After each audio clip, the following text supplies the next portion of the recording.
Welcome to நம்ம இ-சேவை channel. நம்ம இ-சேவை channel இன்னைக்கு என்ன டாபிக் பத்தி பேச போறோம் அப்படின்னு பார்த்தீங்கன்னா, அங்கன்வாடிக்கான வேலைவாய்ப்புக்கான நோட்டிஃபிகேஷன் வந்திருக்கு. அத வந்து அப்ளை பண்றது எப்படி? அதெல்லாம் டீட்டெயிலா வந்து பேச போலாம். கண்டிப்பா வந்து இந்த வீடியோ வந்து யூஸ்ஃபுல்லா இருக்கும். அங்கன்வாடி வேலைவாய்ப்பு எதிர்பார்த்துட்டு மிகப்பெரிய ஒரு சர்ப்ரைஸ் கிட்டத்தட்ட வந்து 7,000க்கு மேல வந்து வேலைவாய்ப்பு வந்து வந்திருக்கு. அது என்னென்ன டீட்டெயிலா வந்து அத பத்தி நம்ம பேச போலாம். நம்ம இ-சேவை சேனல ஃபர்ஸ்ட் டைம் பார்க்கணும்னா மறக்காம வந்து சப்ஸ்கிரைப் பண்ணிருங்க. வீடியோ வந்து ஸ்கிப் பண்ணாம பாருங்க. அப்பதான் சொல்லக்கூடிய தகவல் முழுமையா வந்து சேரும். வாங்க வீடியோக்குள்ள போகலாம். இப்ப இந்த அங்கன்வாடிக்கு வேலைவாய்ப்புக்கான அப்ளிகேஷன் வந்து எங்க டவுன்லோட் பண்றதுன்னு லிங்க் வந்து டிஸ்கிரிப்ஷன் குடுத்துடுறேன். இந்த வெப்சைட்ல தான் உள்ள போணும். உள்ள போனோனே இங்க வந்து பார்த்தீங்கன்னா, நோட்டிஃபிகேஷன் ஈவென்ட் வந்து வந்துட்டுருக்கு. இதுல வந்து 3க்குமே வந்து வாண்டட் குடுத்துருக்காங்க. நம்ம இங்க வொர்க்கருக்கு ஜாப் குடுத்துக்கணும்னு உள்ள போயிடுது. இங்க வந்து பார்த்தீங்கன்னா, ஏழ் 7,783 அங்கன்வாடி ஊழியர்களுக்கு நேரடி பணி நியமனத்தை ஏப்ரல் மாதத்தில் விண்ணப்பங்கள் வரவேற்கப்படுகிறது. தமிழ்நாடு அரசாணை வந்து வெளியிட்டிருக்கு அப்படின்னு சொல்லியிருக்காங்க. இத வந்து நம்ம வந்து worker, helper, mini anganwadi worker application இது 3 இருக்குது. இது 3க்கும் வந்து பார்த்தீங்கன்னா, இங்க கிளிக் பண்ணீங்கன்னா, அங்க இந்த மாரி ஓப்பன் ஆகும். ஆ மேக்ஸிமம் வந்து எல்லாமே டிட்டோவா தான் இருக்கு. அது பேரு மட்டும் மாறுது. அதுக்கப்புறம் எப்படி அப்ளை பண்றதுன்றத டீட்டெயிலா வந்து பேச போலாம். இங்க வந்து ஒருங்கிணைந்த குழந்தை வளர்ச்சி பணிகள் திட்டம், ஒரு குறு அங்கன்வாடி பணியாளர் விண்ணப்பங்க வந்து எப்படி இது பண்றது அப்படின்னு சொல்லி கேட்கலாம். இது வந்து மாவட்டம், வட்டாரம் இது வந்து இங்க ஃபில் பண்ணணும். அதுக்கப்புறம் உங்க புகைப்படம் வந்து ஒட்டணும். அதேமாரி விண்ணப்பதாரன் பெயர், அதுக்கப்புறம் தகப்பனார் பெயர், அந்த இடத்துல போடணும். தகப்பனார், கணவரார் பெயர் போடணும். அதுக்கப்புறம் முகவரி வந்து இங்கேயே ஃபுல்லா பண்ண முடியாது. அதனால இங்க வந்து முகவரி எழுதிக்கோங்க. அதுக்கப்புறம் உங்க கைபேசி வந்து இங்க போட்டுக்கோங்க. ஆதார் எண் இங்க போட்டுக்கோங்க. விண்ணப்பதாரர் இருப்பிடம் வந்து பேரூராட்சியா, நகராட்சியா, ஊராட்சியா, மாநகராட்சியா அதுன்றது வந்து மென்ஷன் பண்ணுங்க. அதுக்கப்புறம் அத மென்ஷன் பண்ணி அது ஊராட்சி பேர் வந்து இங்க மென்ஷன் பண்ணுங்க. அதுக்கப்புறம் விண்ணப்பதாரர் இருப்பிடம் ஊராட்சி, கிராமம், ஊர் பெயர் பத்தி இங்க வந்து மென்ஷன் பண்ணுங்க. அதுக்கப்புறம் குறு அங்கன்வாடி பணியாளர் நியமன ஒரு காலிப்பணியிடத்தில் இப்ப அங்கன்வாடி வந்து உங்க நியரஸ்ட்டா இருக்கு அப்டின்னா, அந்த அங்கன்வாடியத்தன் பெயரு, என்ன அந்த பெயர் வந்து ஒரு போட்டிருப்பாங்க அந்த அட்ரஸு. அந்த அட்ரஸ் வந்து பார்த்தீங்கன்னா, நீங்க வந்து இங்க வந்து மென்ஷன் பண்ணணும். எண்ணு போட்டிருந்தீங்கன்னா போதும். அதுக்கப்புறம் உங்களோட கல்வி தகுதி வந்து கேட்டிருக்காங்க. கல்வி தகுதி வந்து அ காலேஜு இல்ல 10த், 12த் அந்த 12த் படிச்சிருக்கீங்க அப்டின்னா, அது டிப்ளமோ அந்த மாரி படிச்சீங்கன்னா அது போடுங்க. அதுக்கப்புறம் இவங்க தமிழ்நாடு அரசு அரசு தேர்வு இயக்கத்தில் தேர்ச்சி பெற்றவளா இருக்கணும் அப்டின்னு சொல்லி போட்டிருக்காங்க. அது சான்றிதழ் இது வந்து நகலுடன் வந்து அட்டாச் பண்ணணும். அதுக்கப்புறம் பிறந்த தேதி இது வந்து வயது வந்துக்குன்னா, இந்த அறிவித்த தேதியிலேருந்து பார்த்தீங்கன்னா, அவங்க அந்த வயது என்ன என்ன வயது இருக்கு? இப்ப 28, 30 அது என்ன வயசு இருக்கோ அந்த வயசு போடுங்க. அதுக்கப்புறம் வந்து கம்யூனிட்டி சர்டிஃபிகேட் வந்து இங்க என்ன கம்யூனிட்டி சர்டிஃபிகேட் அது என்ன பிரிவில் வருது அப்படின்றது வந்து நீங்க வந்து மென்ஷன் பண்ணணும். அ அதுக்கப்புறம் விண்ணப்பதாரர் இருப்பிட முகவரி ஏதோ ஒரு சான்றிதழ் வந்து பார்த்தீங்கன்னா, வாக்காளர் அடையாள அட்டை, குடும்ப அட்டை, ஆதார் அட்டை இது எது என்ன இருக்கு அப்படின்னு சொல்லிட்டு இங்க வந்து மென்ஷன் பண்ணணும். அத வாக்காளர் அடையாள அட்டைன்னு சொல்லி போட்டீங்கன்னா அதோட நம்பர் வந்து இங்க வந்து மென்ஷன் பண்ணணும். முகவரி அட்ரஸு. அதுக்கப்புறம் மாநகராட்சி, நகராட்சி, நகரம் அப்படின்றது வந்து கேட்டிருக்காங்க. அது என்னவோ அது போட்டுக்கோங்க. இல்லன்னா வந்து அ இல்லன்னு போட்டுக்கோங்க. விண்ணப்பதாரர் குழந்தை மையம் அமைந்துள்ள ஏதேனும்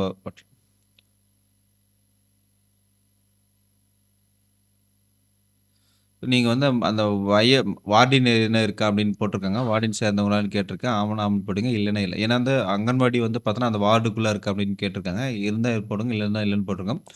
விண்ணப்பதார் குழந்தை மையம் அமைந்துள்ள வார்டின் அருகிலுள்ள வார்ட் சேர்ந்தவரா ஆமானெனில், இந்த வார்டின் பெயர் என்ன? இப்ப இங்க நீங்க ஆம் குடுத்தீங்கன்னா, இங்க வார்டின் பெயர் குடுத்துக்கோங்க. இல்லன்னா இல்லன்னு குடுத்து போட்டுக்கோங்க.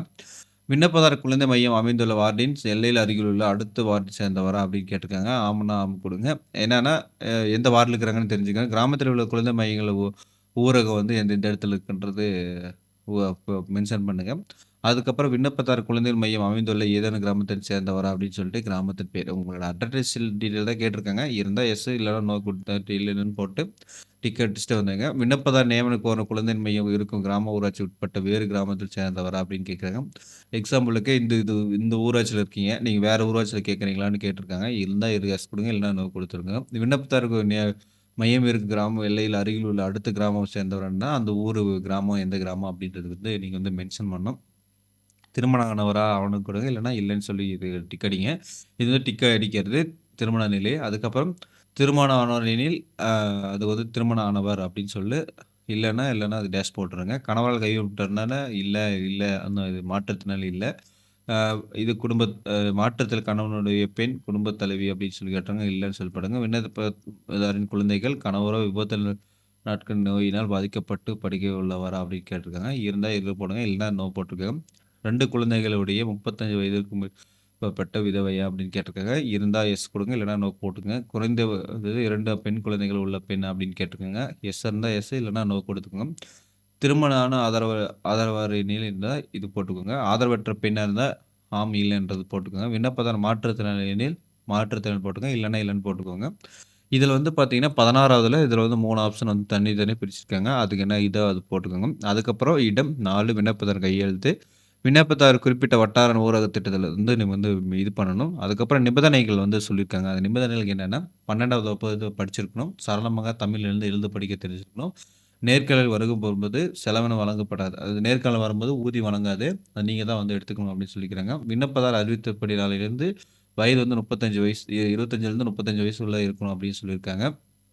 அது அ இது வந்து குடுத்துருக்காங்கல்ல, ஏஜ் ரிலாக்சேஷன் குடுத்தது தான் வந்து கம்யூனிட்டிக்கு தகுந்த மாரி ஏஜ் ரிலாக்சேஷன் குடுத்துருக்காங்க. அவங்களுக்கு இருந்தாலும் யூஸ் பண்ணிக்கோங்க. ஆதரவற்ற பெண்ணா, அதுக்கப்புறம் என்ன டீட்டெயில் வேணும்னு சொல்லிட்டு அத போட்டுருங்க. இது படிச்சு பார்த்துக்கோங்க நீங்களே. அதுக்கப்புறம் ஆதார் ஆதார், குடும்ப அட்டை, வாக்காளர் அட்டை இதெல்லாம் டீட்டெயிலா வந்து நீங்க வந்து என்னென்ன வேணும்னு சொல்லிக்கோங்க. அது விண்ணப்பம் தபால் மூலம், அஞ்சல் மூலமும் திட்ட அலுவலருக்கு அனுப்பும் ஒரு ஏற்படுத்த காலதாமதம் ஸ்பீட் போஸ்ட் போடுங்க முடிஞ்ச அளவுக்கு. ஏன்னா வந்து நார்மல் போஸ்ட்ல போட்டீங்கன்னா லேட் ஆயிரும். ஸ்பீட் போஸ்ட்ல போட்டீங்கன்னா, அடுத்த நாளே உங்களுக்கு வந்து அவங்களுக்கு வந்து ரிசீவ் ஆயிரும்.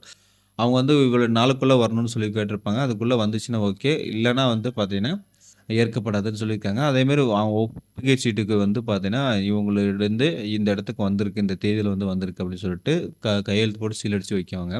இதுதான் வந்து பார்த்தீங்கன்னா, நம்மளுடைய அப்ளிகேஷன் ஃபார்மு. இது வந்து நம்ம வந்து நம்மளுடைய நியரஸ்ட்டா இருக்கக்கூடிய அ எங்க மெயில் அனுப்புறது அட்ரஸ்ல அப்டின்னா, இது வந்து வீட்லேருந்தே நீங்க அனுப்ப வேண்டியது தான். இப்போ போஸ்ட்ல. இப்போ வந்து பார்த்தீங்கன்னா, இதுக்கு வந்து என்ன பண்ணணும்னா, இங்க வந்து அ ஸ் டிபிஓ அட்ரஸ் இருக்குல்ல, சிடிபிஓ அட்ரஸ்ன்னு சொல்லுவாங்க. அது வந்து பார்த்தீங்கன்னா, இங்க வந்து கிளிக் பண்ணுங்கன்னா, உங்களுக்கு வந்து இந்த மாரி அட்ரஸ்ன்னு வரும். இதுல வந்து உங்களோட அட்ரஸ் இப்போ உங்களோட வட்டாரத்தில வந்து எந்த இடத்துல இருக்கு அப்படின்னு சொல்லிட்டு போடணும். இது வந்து மேக்ஸிமம் வந்து எல்லா டிஸ்ட்ரிக்ட் தமிழ்நாட்டுல இருந்தும் வந்திருக்கும்.